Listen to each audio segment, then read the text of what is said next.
শেরপুর ৩ আসনের জামায়াত প্রার্থী ও দলটির সেক্রেটারি নুরুজ্জামান বাদল মারা গেছেন। তার আকস্মিক মৃত্যুতে শেরপুর ৩ আসনের নির্বাচন কার্যক্রম বাতিল করেছে নির্বাচন কমিশন।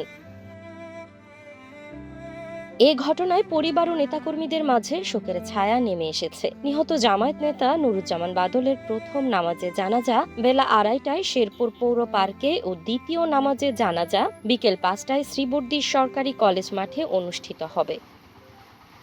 ওদের স্বপ্ন পূরণে পাশে থাকতে পেরে আমরা গর্বিত। নুরুজ্জামান বাদল ভাই দীর্ঘদিন থেকেই শারীরিকভাবে অসুস্থ ছিল। তার কিডনিতে ইনফেকশন ছিল, সেটা নিয়ে নিয়মিত অনেক ওষুধ খাইতেছিল। তো গতকালকে হঠাৎ করে সন্ধ্যার একটু আগ থেকেই তার একটু জ্বর বেড়ে যায়। প্রায় 10টা পর্যন্ত জ্বর মোটামুটি বাড়তি। আমি 10টার সময় এসেছি, তার সন্ধ্যার পরে 2টে প্রোগ্রাম ছিল, বিকল্প হিসাবে সে আমাকে পাঠিয়েছিল 2টে প্রোগ্রাম। তারা সবকিছু রেডি রাখছিল। তো নেওয়ার পরে সাথে সাথে ইসিজি লাগাই দিয়েছে। আসলে তাৎক্ষণিক সে নাই, আল্লাহর ডাকে সারা দিয়ে চলে গেছে।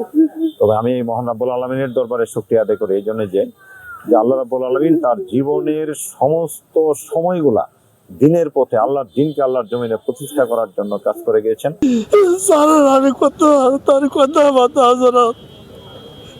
আমার জীবন আর এরকম মানুষ আমি পাই না। মানে সবার সঙ্গে সে অনেক ভালোভাবে সে আর কি মিলেমিশে করতো।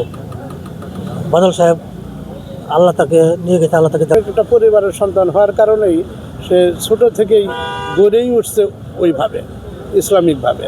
অন ইসলামিক কর্মকাণ্ডের সাথে আমি আমার সময়ে, এই যে 30 বছরের সময়ে, তাকে কখনো অন ইসলামিক কোনো কর্মকাণ্ডের সাথে, অন ইসলামিক কোনো একটা বিষয়ের সাথে জড়িত হইতে থাকি। মানে আমি সার্বক্ষণিক রাজনৈতিকভাবে একেবারে পাশাপাশি ছিলাম। ছাত্র জীবনেও লেখাপড়া একসঙ্গে করেছি।